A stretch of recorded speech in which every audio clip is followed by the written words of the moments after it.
Perit tu Alpha Bravo masuk.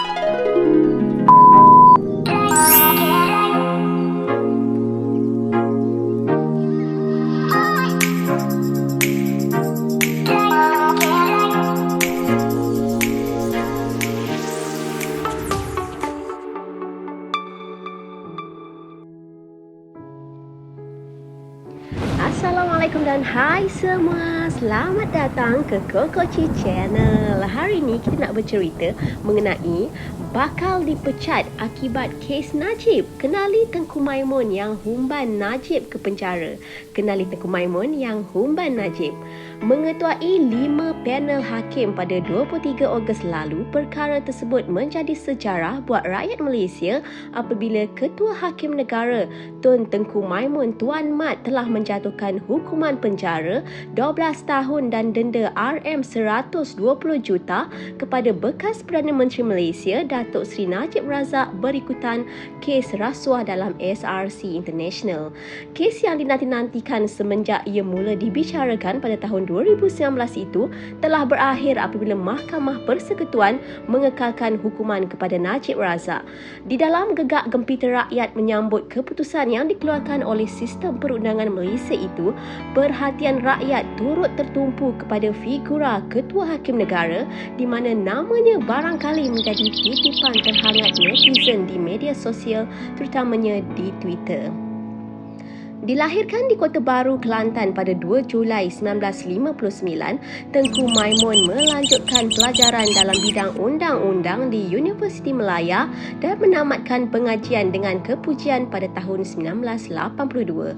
Merupakan ibu kepada 4 orang anak yang amat mulia, memulakan kerjayanya dalam bidang perundangan sebagai pegawai undang-undang di Kesedar pada tahun 1982. 2 tahun selepas itu, Tengku Maimun kemudian berkhidmat sebagai pegawai undang-undang di Majlis Perbandaran Seremban Negeri Sembilan. Pada tahun 1986, beliau menyertai perkhidmatan kehakiman dan perundangan sebagai penolong penggumbal Parlimen di bahagian penggubalan Jabatan Peguam Negara. Malah terlalu panjang sekiranya hendak dihimpunkan bermula dari ahli magistrat di Mahkamah Port Dickson, timbalan pendaftar di Mahkamah Tinggi Kuala Lumpur, malah pegawai khas kepada Yang Amat Berhormat Hakim Besar Malaya dan Ketua Hakim Negara. Malah jawatan-jawatan tersebut tidak menyamai separuh dari pengalaman dan jawatan yang pernah dikendalikan beliau. Di usia 46 tahun, Tengku Maimun telah dilantik sebagai Pesuruhanjaya Kehakiman Mahkamah Tinggi Malaya Kuala Lumpur dan dinaikkan pangkat setahun kemudian sebagai Hakim Mahkamah Tinggi Malaya. Pada 8 Januari 2013, beliau kemudiannya dilantik sebagai Hakim Mahkamah Rayuan iaitu Mahkamah kedua tertinggi dalam sistem kehakiman Malaysia. Dan kemudian tanggal 2 Mei 2019, Tengku Maimun kembali mencipta sejarah apabila beliau menjadi Ketua Hakim Negara wanita pertama di Malaysia. Sepanjang sumbangan dan kerjaya beliau dalam bidang guaman dan undang-undang, Yang Amat Mulia telah dianugerahkan pelbagai geraran diraja dan diberi kurnia darjah Seri Setia Mahkota yang membawa gelaran Tun menurut laporan Berita Harian.